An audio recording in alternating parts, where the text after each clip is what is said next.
அனைவருக்கும் வணக்கம். நான் உங்கள் வின்னர்ஸ் கிளாஸ் அகாடமிலேருந்து கீர்த்தனா பேசுகிறேன். இந்த வீடியோவில் நம்ம என்ன பார்க்க போகிறோன்னா, நடந்து முடிஞ்ச இந்த 2024 நிறைய வெவ்வேறு எக்ஸாமில் இருக்கக்கூடிய மேக்ஸ் கொஸ்டின்ஸ் தான் பார்க்க போகிறோம். இது எல்லாமே டிஎன்பிஎஸ்சியால் வெவ்வேறு டிபார்ட்மெண்டல் எக்ஸாம், அதே மாதிரி இன்ஜினியரிங் சர்வீஸ் எக்ஸாம்லாம் நடந்துச்சு. அதில் இருக்கக்கூடிய கொஸ்டின்ஸ் தான் பார்க்க போகிறோம். இது உங்களுக்கு கண்டிப்பாக வரக்கூடிய குரூப் 4 எக்ஸாமுக்கு ரொம்ப யூஸ்ஃபுல்லாக இருக்கும். இன்னும் நம்ம சேனலை யாரும் சப்ஸ்கிரைப் பண்ணல, சப்ஸ்கிரைப் பண்ணி வச்சுக்கோங்க. அப்போ தான் நம்ம தொடர்ச்சியாக போடக்கூடிய வீடியோஸ் உங்களுக்கு நோட்டிஃபிகேஷனாக சேரும். ஃபஸ்ட்டு கொஸ்டின் பாருங்கள். இரு சார்பகா எண்களோட மீ போமா, அதாவது மீசிமா 5005 கொடுத்துட்டாங்க.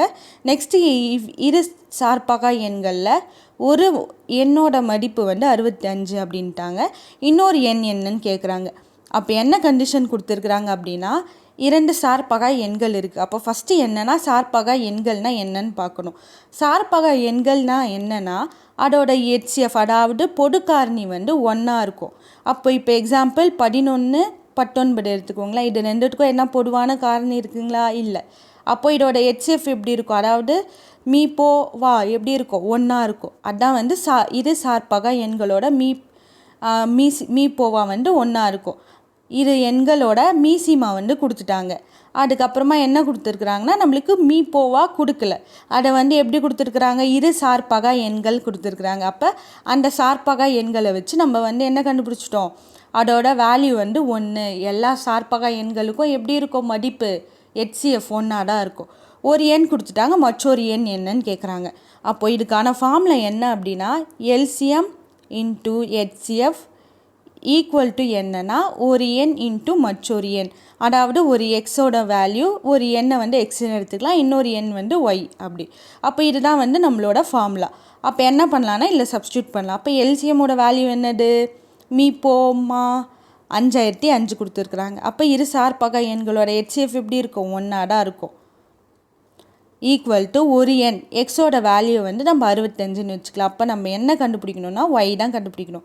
அப்போது இன்ட்டு ஒய் அப்படின்னு போட்டுக்கலாம். இப்போ என்ன பண்ணலாம், 65 பெருக்கல்ல இருக்குங்களா, இந்த சைட்னா வகுத்தல்ல வந்துடுங்களா. அப்போது 5005 divided by 65 equal to Y தான் நம்ம கண்டுபிடிக்கணும். அப்போ இப்போ 5வது வாய்ப்பாட்டில் கேன்சல் பண்ணலாங்களா.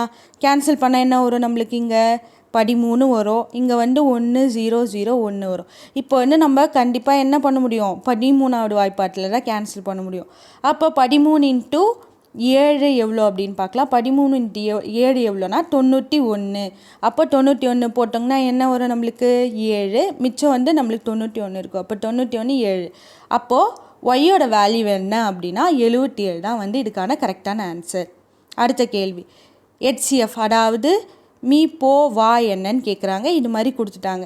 இது மாதிரி கொடுத்துட்டாலே என்ன பண்ணோன்னா நம்ம தனித்தனியாக எழுதிக்கலாம். ஃபஸ்ட்டு இருக்கிறது 2x² y² zன்னு எழுதிக்கலாம். நெக்ஸ்ட்டு 4 இருக்குது. நம்ம எப்போவுமே மீ போவா அப்படின்னா பொதுவாக இருக்கிறது தானே எழுதுவோம். அப்போ 4 எப்படி எழுதலாம், 2 × 2ன்னு எழுதலாங்களா. அப்போ 2 × 2 x² y² z²ன்னு எடுத்துக்கலாம். நெக்ஸ்ட்டு 8 எப்படி எழுதலாம், 2 × 2 × 2 என்ன வரும் நம்மளுக்கு 8. அதே மாதிரி x² z.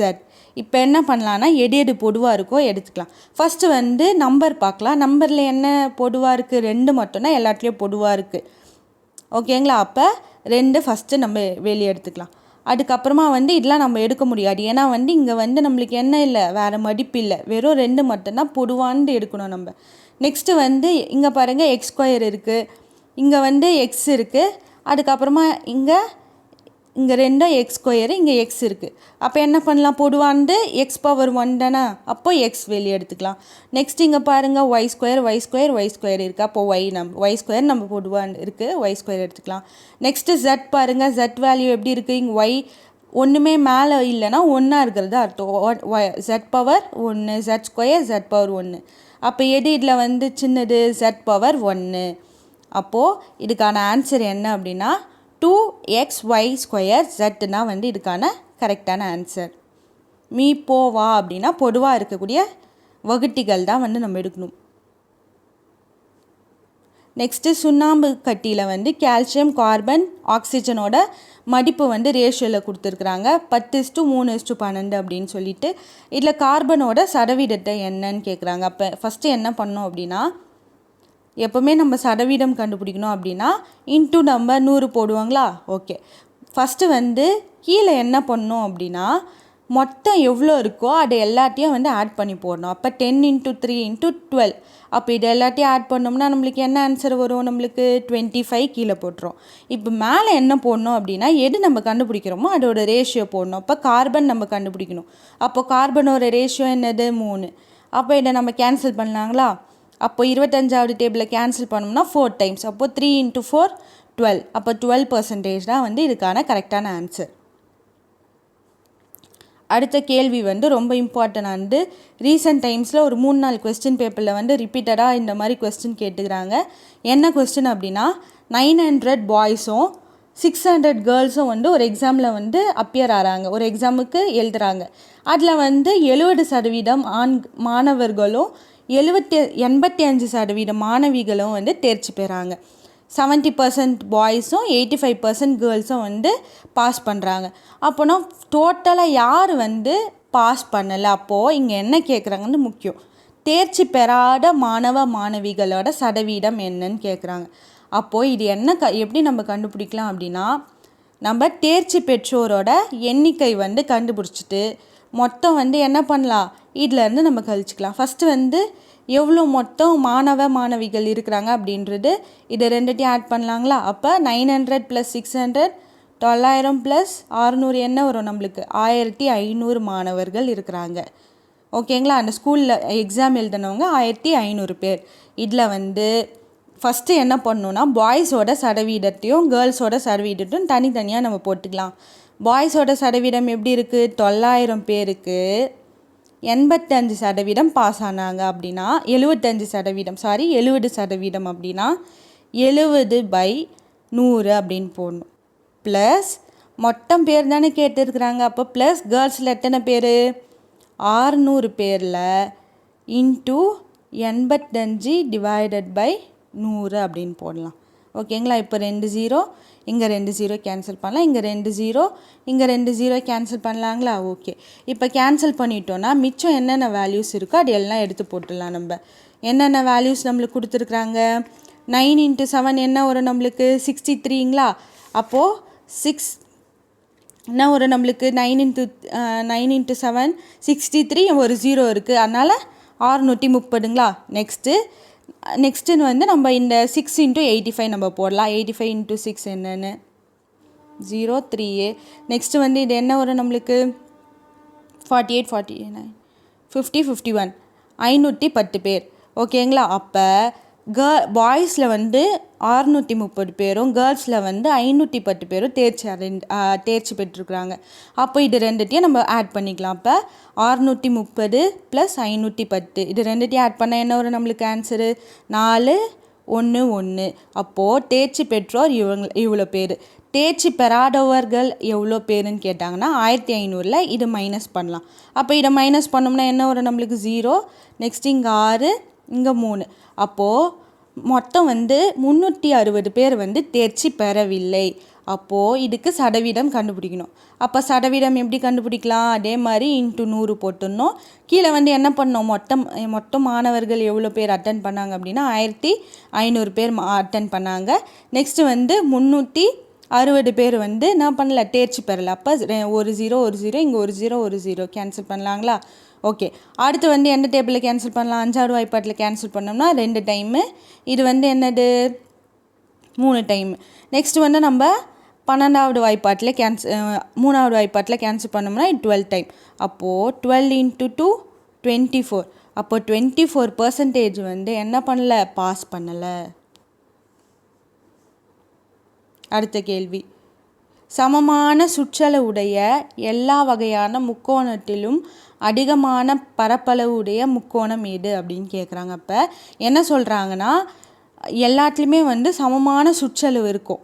அப்போ சமமான சுற்றளவில் எது வந்து அதிகமான பரப்பளவு இருக்கோ அப்படின்னா ஈக்குவலேட்டர் ட்ரையாங்கிளில் தான் எப்படி இருக்கும்னா பரப்பளவு வந்து நம்மளுக்கு அதிகமாக இருக்கும். அதே மாதிரி இங்கே இருக்கக்கூடிய சுற்றளவு வந்து சமமாக இருக்கும். அப்போ இதுக்கான ஆன்சர் என்னென்னா சமபக்க முக்கோணத்தில் தான் வந்து எல்லாமே வந்து சமமாக இருக்கும். அதே மாதிரி முக்கோணத்தில் அதிக பரப்பும் உடையது வந்து நம்மளுக்கு சமபக்க முக்கோணம் தான். அதே மாதிரி விரிகோணத்துலேயும் குறுங்கோணத்துலேயே நம்மளுக்கு என்னவா இருக்காதுன்னா சமமான சுற்றளவு இருக்காது. அதே மாதிரி பரப்பளவு எப்படி இருக்கும்னா கொஞ்சம் கம்மியாக இருக்கும் குறுங்கோணத்தில், இங்கே கொஞ்சம் அதிகமாக இருக்கும், ஆனால் சமமான சுற்றளவு இருக்காது. அப்போது இதுக்கு ஆப்ஷன் சி தான் வந்து கரெக்டான ஆன்சர். அடுத்த கேள்வி, மீசிமா மீ போவா மீ போமா என்னன்னு கேட்டுக்கிறாங்க. இல்லை மீசிமா எல்லாமே எல்சிஎம், எல்லாமே ஒன்று தான். என்ன கொடுத்துருக்குறாங்க அப்படின்னா இது வந்து நம்மளுக்கு இது பார்த்தோன்னே எப்படி கண்டுபிடிக்கிறதுன்னு அப்படின்னு தெரியாது. ஃபஸ்ட்டு என்ன கேட்டுக்கிறாங்க, எல்சிஎம் கேட்டுக்கிறாங்களா, மீ போமா கேட்டுருக்குறாங்க. அப்படின்னா மேலே இருக்கக்கூடிய எண்களுக்கு எல்லாமே வந்து நம்ம என்ன கொடுத்துருக்குறாங்களோ அது எடுக்கணும். ஓகேங்களா? இப்போ எல்சிஎம் கொடுத்தா எல்சிஎம் எடுக்கணும், ஹெச்சிஎஃப் கொடுத்தா ஹெச்சிஎஃப் எடுக்கணும். அப்போ மேலே இருக்கிற எல்லா எண்ணுக்கும் மீ போமா எடுக்கணும். கீழே என்ன பண்ணணுன்னா கீழே இருக்கக்கூடிய எண்கள், மேலே என்னென்ன எண்கள் இருக்குது, 2 3 4 9, இது எல்லாத்துக்கும் மீ போமா எடுக்கணும். கீழே வந்து ஹெச்சிஎஃப், அதாவது மீ போவா 3 5 7 13, இது எல்லாத்துக்கும் வந்து இது எடுக்கணும். இதுவே வந்து நம்மளுக்கு ஹெச்சிஎஃப் கொடுத்தா அப்படியே தலைக்கீழாக மாறிடும். ஓகேங்களா? இது எடுக்கலாங்களா? அப்போது மேலே இருக்கிற எண்களுக்கெல்லாம் மீசிமா எப்படி எடுக்கலாம், 3 4 9ங்களா? ஓகே, ரெண்டாவது வாய்ப்பாட்டில் போட்டால் 1 டைம் 3 2 9, மூணாவது டேபிளில் போட்டோங்களா 1 1 2 3, நெக்ஸ்ட்டு 2, அடுத்து வந்து கடைசியாக வந்து 3. அப்போ இது எல்லாத்தையும் நம்ம ஆட் பண்ணோம்னா என்ன வரும் நம்மளுக்கு, 6 ஆர் என்ன வரும் நம்மளுக்கு 36 வரும். அப்போ மேலே இருக்கக்கூடிய எல்லாத்துக்கும் மீசிமா வந்து 36. கீழே பாருங்கள் மீ போவா கண்டுபிடிக்கணும். ஹெச்சிஎஃப் 3 5 7 13, இது எல்லாத்துக்கும் என்ன காமனான இது இருக்குங்களா, எதுவுமே இல்லை. அப்போ கீழே வந்து 1 வரும். அப்போ இதுக்கான ஆன்சர் என்னென்னா 36/1. கீழே 1 இருந்தாலும் இல்லைனாலும் 1 தான். அப்போது 36 தான் இதுக்கான கரெக்டான ஆன்சர். அடுத்த கேள்வி, மீசிமா கொடுத்துருக்குறாங்க. மீசிமா கேட்டுருக்குறாங்களா?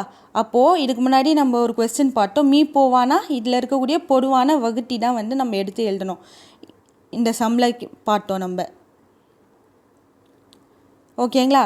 இப்போ வந்து இதில் என்ன கேட்டிருக்கிறாங்க அப்படின்னா மீசிமா கேட்டுக்கிறாங்களா? அப்போ மீசிமானா எல்லாத்துலேயுமே, அதாவது ஒன்றுத்தில் இருந்தால் கூட என்ன பண்ணணும், அது எல்லாமே நம்ம எடுத்து எழுதணும்.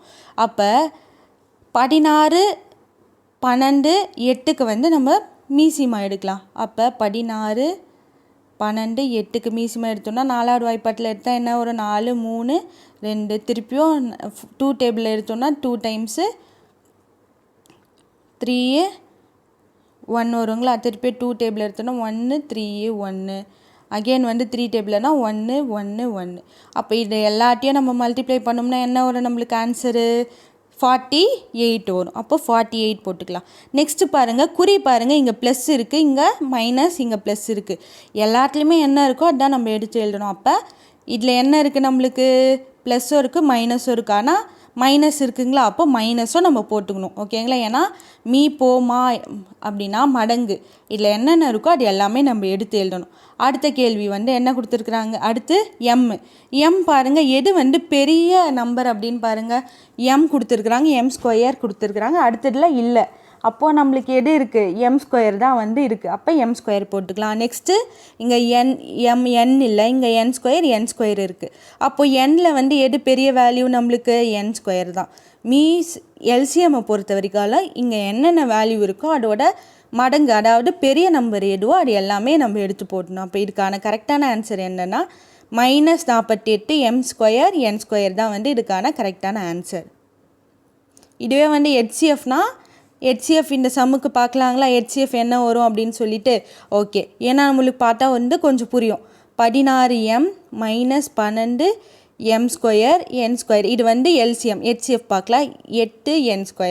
இப்போ பாருங்கள், இதில் வந்து என்ன இருக்குது நம்மளுக்கு பொதுவாக, இங்கே வந்து 4 இருக்குங்களா, இங்கேயும் என்ன பண்ணலாம், 4 × 4ன்னு போடலாம், இங்கே 4 × 3ன்னு போடலாங்களா, இங்கே என்ன போடலாம், 4 × 2ன்னு போடலாமா?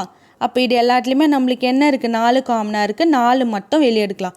நெக்ஸ்ட்டு பாருங்கள், எம் வந்து இதில் இருக்குது, மற்ற இதில் வந்து இருக்குது, அதே மாதிரி இங்கே இருக்குங்களா, இல்லை. அப்போது நம்மளால் எம் எடுத்து எழுத முடியாது, ஏன்னா அது பொதுவான காரணி.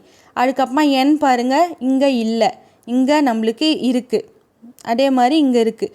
அப்போ இங்கே இல்லைன்னால நம்மளால் என்ன பண்ண முடியாது, எண் எடுத்து எழுத முடியாது. அப்போ இதுக்கான ஆன்சர் என்னென்னா 4 மட்டும்தான் வரும் நம்மளுக்கு. அடுத்த கேள்வி, ஸ்டீஃபன் என்ன பண்ணுறாங்க அப்படின்னா 10,000 வந்து பேங்க்கில் வந்து இன்வெஸ்ட் பண்ணுறாங்க. ஓகேங்களா, சேமிப்பு கணக்கில் போடுறாங்க. அப்போ அதை வந்து 2% தனி வட்டியில் முதலீடு செய்கிறாருன்னா 4 வருஷத்துக்கு அப்புறமா அவங்களுக்கு கிடைக்கக்கூடிய தனி வட்டி எவ்வளோன்னு கேட்குறாங்க. ஆனால் இது வந்து டேரெக்டாகவே நம்மளுக்கு கொடுத்துட்டு இருக்கிறாங்க. இந்த பேர்லாம் கொடுத்து கொஞ்சம் எக்ஸ்ட்ராவே ஆட் பண்ணியிருக்கிறாங்க. இது நார்மலாக நம்ம தனி வட்டி கண்டுபிடிப்போம். சிம்பிள் இன்ட்ரெஸ்ட் தனி வட்டி ஈக்குவல் டு PNR/100 அதே ஃபார்முலா தான் போடணும். இங்கே நம்மளுக்கு கொஸ்டின் மாதிரி கொடுத்துருக்குறாங்களே, குழம்பக்கூடாது. 4 வருஷத்துக்கு பின் அப்படின்னா என்ன பண்ணணும், அதே 4 இயர்ஸ் எடுத்துக்கணும். இன்ட்ரெஸ்ட் ஆர் வந்து என்னது 2%. பி வந்து என்ன பண்ணுறாங்க, இன்வெஸ்ட் பண்ணுறாங்க 10,000, அது போட வேண்டியதுதான். அப்படி போட்டோம்னா என்ன வரும் நம்மளுக்கு, பியோட வேல்யூ 10,000 இன்ட்டு என் வந்து 4 வருஷத்துக்கு, ஆர் வந்து 2% டிவைடட் பை 10 வரும், 100 வருங்களா, 2 0 கேன்சல் பண்ணலாம். அப்போ 4 × 2 8, 8 இன்ட்டு இங்கே வந்து 100 இருக்குது, 8 × 100 போட்டோம்னா 800. அப்போ சிம்பிள் இன்ட்ரெஸ்டோட வேல்யூ 800 தான். அடுத்த கேள்வி, காரில் வந்து 90 கிலோமீட்டரை வந்து எவ்வளோ நேரத்தில் கடக்குறாங்க, 2 மணி நேரம் 30 நிமிஷம் ஆகுது அப்படின்னா அவங்களுக்கு வந்து 210 கிலோமீட்டர் கடக்கிறதுக்கு எவ்வளோ நேரம் ஆகுது அப்படின்னு கேட்குறாங்க. அப்போ இது எப்படி நம்ம பண்ணோம் அப்படின்னா, ஃபஸ்ட்டு வந்து 90 கிலோமீட்டர் எழுதிக்கலாம். அதுக்கு வந்து எவ்வளோ நேரம் ஆகுது, 2 மணி நேரம் 30 நிமிஷம்னு ஆகுதுங்களா. ஓகே, 2 மணி நேரம் 30 நிமிஷம். இதை என்ன பண்ணலாம் அப்படின்னா நம்ம நிமிஷத்துக்கு எழுதிக்கலாம். அப்போனா நம்ம ஈஸியாக என்ன பண்ண முடியும், கேன்சல் பண்ண முடியும். அப்போ 2 மணி நேரம், 1 மணி நேரம்னா 60 நிமிஷம், 2 மணி நேரம்னா எவ்வளோ நிமிஷம், 120 நிமிஷம். 120 ப்ளஸ் இங்கே ஒரு 30 நிமிஷங்கள் இருக்கா, அதை வந்து கூட்டிக்கலாம். அப்படி கூட்டினா என்ன வரும், 150 நிமிடங்கள். அப்போது இங்கே என்ன பண்ணலான்னா 190 150 நிமிடம். கீழே என்னென்னா எவ்வளோ டைம் ஆகுது, 210 கிலோமீட்டர் கடக்கிறதுக்கு. இங்கே என்ன பண்ணலாம், எவ்வளோ டைம் வந்து எக்ஸ்ட்ரா வச்சுக்கலாம். இப்போ என்ன பண்ணலான்னா கிராஸ் மல்டிப்ளை பண்ணிக்கலாம். கிராஸ் மல்டிப்ளை பண்ணால் என்ன வரும் நம்மளுக்கு, 90 × x ஈக்குவல் டு 150 × 210. ஓகேங்களா. அப்போ எக்ஸோட மதிப்பு தான் கண்டுபிடிக்கணும். அப்போ 90 அந்த சைடு எடுத்துன்னு போகலாமா, அந்த சைடு எடுத்துன்னு போனால் என்ன ஆகும், டிவைடில் மாறணுமா, 90. அப்போ 0 0 கேன்சல் பண்ணலாம். கேன்சல் பண்ணிவிட்டு இந்த 9ஐயும் இந்த 21ஐயும் கேன்சல் பண்ணலாங்களா. எந்த டேபிளில், 3 டேபிளில் கேன்சல் பண்ணால் 3 டைம்ஸ், இது 7 டைம்ஸு. நெக்ஸ்ட்டு அதே 3 டேபிளில் 3யும் 15ஐயும் கேன்சல் பண்ணோம்னா 5 0. அப்போ 50 × 7 என்ன வரும் நம்மளுக்கு, 5 × 7 35, ஒரு 0. இப்போ வந்து இதை வந்து நம்ம மணி நேரமாகவும் நிமிஷமாகவும் மாற்றலாம். அப்போ இதை எப்படி மாற்றலாம், 60ஆல் டிவைட் பண்ணலாம். 60ஆல் டிவைட் பண்ணோம்னா எப்படி வரும் நம்மளுக்கு,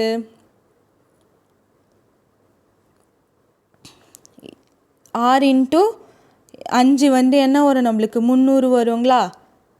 அப்போ 5 மணி நேரம், மிச்சம் எவ்வளோ இருக்குது நம்மளுக்கு, 50 நிமிஷம். 1 மணி நேரம்னா 60 நிமிஷம், நம்மளுக்கு 50 நிமிஷம் அப்படியே எழுதிக்கலாம். அப்போ மொத்தம் ஆன்சர் என்னது, 5 மணி நேரம் 50 நிமிடம் தான் வந்து இதுக்கான கரெக்டான ஆன்சர். அடுத்த கேள்வி, ஒரு கனசதுர வடிவ நீர் தொட்டியானது எவ்வளோ லிட்டர் தண்ணியை கொள்ளும் அப்படின்னா 64,000 லிட்டரை வந்து கொள்ளும் அப்படின்றாங்க. அந்த தொட்டியோட பக்கத்தோட நீளம் என்னன்னு கேட்குறாங்க, மீட்டரில் கேட்குறாங்க. அப்போது ஃபஸ்ட்டு என்ன பார்க்கணும் அப்படின்னா, இந்த அலகும் இதோட யூனிட் இருக்குது பார்த்தீங்களா, அதுவும் இந்த யூனிட்டும் சேமாக இருக்கான்னு பார்க்கணும். நம்மளுக்கு எதில் கொடுத்துருக்குறாங்க, லிட்டரில் கொடுத்துருக்குறாங்க.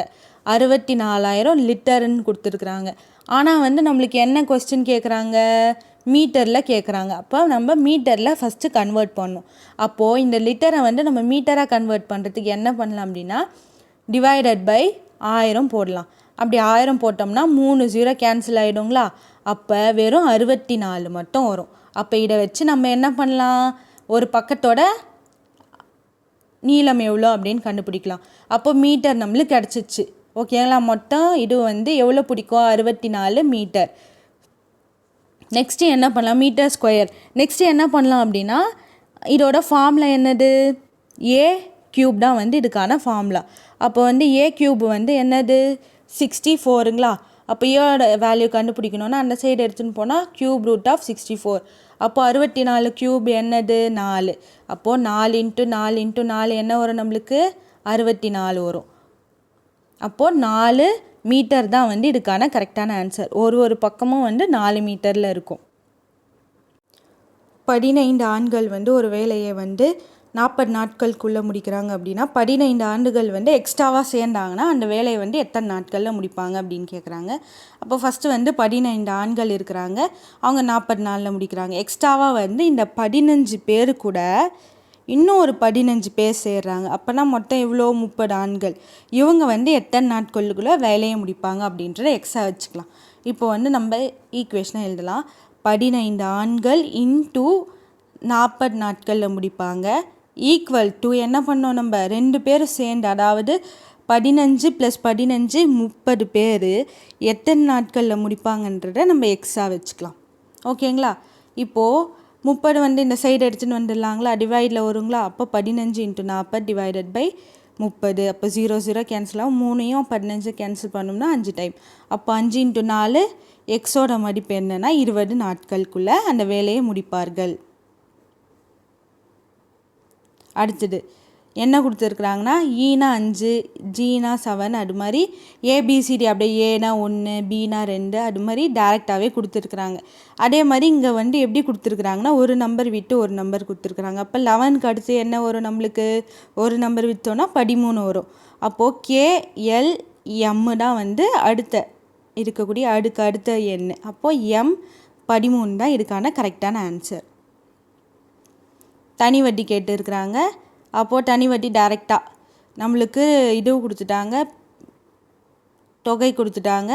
நெக்ஸ்ட்டு வட்டி விகிதம் கொடுத்துட்டாங்க. வருஷம் வந்து 2 வருஷம் கொடுத்துட்டாங்க. அப்படியே டைரெக்டாக சப்ஸ்டியூட் பண்ணுவீங்கன்னா PNR / 100 35,000 × 9 × 2 / 100. அப்போ 2 0 கேன்சல் ஆகிடுங்களா. அப்போ 9 × 2 18, 18 × 35 நம்மளுக்கு 600 300 வரும் நம்மளுக்கு ஆன்சர்.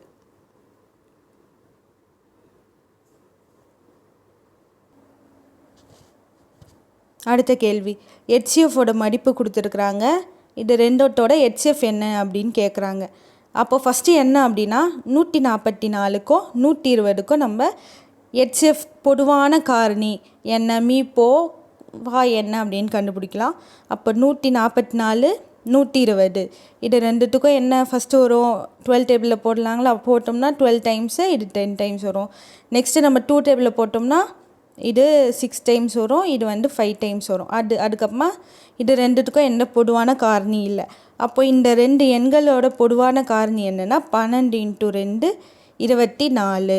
நெக்ஸ்ட்டு என்ன கொடுத்துருக்குறாங்க, இங்கே தான் நம்ம கன்ஃபியூஸ் ஆகும். இங்கே √A கொடுத்துருக்குறாங்க, இங்கே வெறும் A கொடுத்துருக்குறாங்க. அப்போது √A அப்படியே வச்சுக்கலாம்.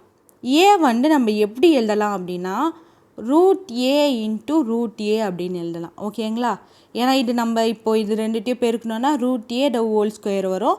இந்த ஸ்கொயரை கேன்சல் ஆகிடும். அதெல்லாம் நம்மளுக்கு தேவையில்லை. A வந்து எப்படி எழுதலாம் அப்படின்னா √A × A அப்படின்னு எழுதலாங்களா. Okay, √A × √A. அப்போ இங்கே ஒரு √A இருக்குது, இது வந்து √A × √Aன்னு வருங்களா. அப்போ இது ரெண்டுத்தில் எது பொதுவாக இருக்குது, √A மட்டும். ஏன்னா பொதுவான காரணி ஒன்று இருந்துச்சுன்னா அது மொத்தம் போடணும். அப்போ √A. நெக்ஸ்ட்டு எண்களுக்கு வந்து 24. அப்போ 24 √A தான் வந்து இதுக்கான கரெக்டான ஆன்சர். அடுத்த கேள்வி, இதை வந்து நம்மளுக்கு சதவீதமாக மாற்ற சொல்லியிருக்கிறாங்க. அப்போ 7/4 × சதவீதமாக மாற்றணும்னா × 100 போட வேண்டியதான். 100 போட்டோம்னா என்ன வரும், நம்மளுக்கு 4யும் 100யும் கேன்சல் பண்ணலாங்களா. 4 டேபிளில் கேன்சல் பண்ணோன்னா 2 டைமு, இங்கே 2, அதுக்கப்புறமா என்ன வரும் நம்மளுக்கு இங்கே 5. அப்போ 25 × 7 வந்து 175 தான் வந்து 175% தான் கரெக்டான ஆன்சர். அடுத்த கேள்வி, வட்டத்தோட ஆரம் வந்து 1% அதிகரித்தால் அதோட பரப்பளவு எவ்வளவு சதவீதம் அதிகரிக்கும். The radius of a circle is increased by 1% அப்படின்னா what is the increase percentage அப்படின்னு கேட்குறாங்க. ஓகேங்களா. அப்போ இதில் முக்கியமாக என்ன பார்க்கணும் அப்படின்னா நம்ம பரப்பளவு எழுதிக்கலாம். அப்போது இதுக்கான பரப்பளவு ஃபார்மில் என்ன வரும், πr² வருங்களா. ஓகே, அப்போ என்னன்னா πr வேல்யூ நம்ம 100%, 100 அப்படின்னு எடுத்துக்கலாம். அப்போது π × r வேல்யூ என்னது 100². அப்போ ஸ்கொயர் பண்ணோம்னா என்ன வரும் நம்மளுக்கு π × 2 டைம் வந்துடுங்களா, 2 0, இங்கே ஒரு 2 டைம் ஸ்கொயர் பண்ணோம்னா வருங்களா. அப்போ 10,000 தான் வந்து 100² ஆன்சர். அப்போது இது வந்து நம்மளுக்கு ஃபஸ்ட்டு இதுதான் வந்து நம்மளுக்கு ஃபஸ்ட்டு கிடைக்கக்கூடிய பரப்பளவு. ஓகேங்களா. இது தனியாக எடுத்து வச்சுக்கலாம். ஃபஸ்ட்டு நம்மளுக்கு என்ன பரப்பளவு கிடச்சிச்சு, ஏவாக வச்சுக்கலாம். இதை ஏ வந்து நம்மளுக்கு 10,000 பைன்னு கிடச்சிச்சு.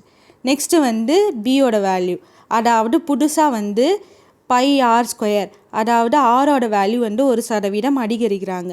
அப்போனா என்ன ஆகும் அப்படின்னா 101 ஸ்கொயராக மாறிடும். அப்போ 100 வந்து 101 மாறிடும். அப்போ இது ரெண்டுத்தையும் ஸ்கொயர் பண்ணோம்னா என்ன வரும் அப்படின்னா 10201 வரும். அப்போ பை அப்படியே வந்துடும். ஓகேங்களா? அப்போ இதுதான் வந்து நம்மளுக்கு புதுசாக கிடைக்கக்கூடிய பியோட வேல்யூ. இப்போ என்ன பண்ணோன்னா ஏவையும் பியையும் நம்ம மைனஸ் பண்ணலாம். ஏன்னா நம்மளுக்கு புதுசாக கிடைக்கக்கூடிய அந்த பரப்பளவு இருக்குது பார்த்திங்களா, இதை வச்சு தான் நம்ம சதவீதம் கண்டுபிடிக்கணும். அப்போ 10201 பை. ஓகேங்களா? அப்போ இது ரெண்டுத்தையும் மைனஸ் பண்ணோம்னா நம்மளுக்கு 201 பை அப்படின்னு வரும். ஓகேங்களா? அப்போ 201 பைக்கு வந்து நம்ம சதவீதம் கண்டுபிடிக்கணும். அப்போ இது சதவீதம் கண்டுபிடிக்கிறதுக்கு என்ன பண்ணணும் அப்படின்னா ஃபஸ்ட்டு நம்ம வச்சுருந்தோம் பார்த்திங்களா, அதோட பரப்பளவோட மதிப்பு என்ன எழுதணும். அப்போ 10,000 கீழே நம்ம போடணும். 10,000 பை இன்ட்டு 100. அப்போ பை கேன்சல் ஆகிடும். இந்த 2 0 கேன்சல் ஆகிடும். அதுக்கப்புறமா நம்மளுக்கு என்ன மிச்சம் இருக்கோன்னா 201/100. அப்போ 2 0 நம்ம இது பண்ணோம் அப்படின்னா 2 எண்கள், அதாவது 2 ஸ்தானம் தள்ளி புள்ளி வைக்கணும். அப்போனா இங்கே 1 0, இது ரெண்டுத்துக்கு தாண்டி புள்ளி வச்சோம்னா 2.01 சதவீதம். அப்போ 2.01% தான் வந்து இதுக்கான கரெக்டான ஆன்சர். இதே மாதிரி கொஸ்டினும் வந்து ரீசெண்ட் டைமில் நிறைய கேட்குறாங்க. இதுவும் வந்து கொஞ்சம் பார்த்து வச்சுக்கோங்க. அடுத்த கேள்வி, நம்மள்கிட்ட வந்து 20 மணிகள் இருக்குது. அதில் வந்து 5 மணிகள் வந்து சிவப்பு அப்படின்னா அதோட சதவீதம் கேட்குறாங்க. அப்போ மேலே எத்தனை மணிகள் இருக்குது மொத்தமாக கீழே போட்டுக்கணும். மேலே வந்து எவ்வளோ மணிகளோட சதவீதம் கண்டுபிடிக்கணுமோ அது போடணும். 5 இன்ட்டு 100. அப்போது 1 0 கேன்சல் ஆகிடும். 2ஐயும் 10ஐயும் கேன்சல் ஆனால் என்ன வரும் நம்மளுக்கு 5. அப்போ 5 இன்ட்டு 5 25% தான் வந்து இதுக்கான கரெக்டான ஆன்சர். ஓகேங்களா? இது வரைக்கும் உங்களுக்கு வந்து மேக்ஸ் எப்படி வந்து கொஸ்டின்ஸ்லாம் கேட்டுருக்குறாங்க அப்படின்னு சொல்லிட்டு ஒரு அண்டர்ஸ்டாண்டிங் வந்திருக்கும். நம்ம வீடியோ பிடிச்சிருந்துச்சுன்னா லைக் பண்ணுங்கள். இன்னும் நம்ம சேனல் யாரும் சப்ஸ்கிரைப் பண்ணலையோ சப்ஸ்கிரைப் பண்ணி வச்சுக்கோங்க. அப்போ தான் நம்ம தொடர்ச்சியாக போடக்கூடிய வீடியோஸ் வந்து உங்களுக்கு நோட்டிஃபிகேஷனாக வந்து சேரும். நன்றி, வணக்கம்.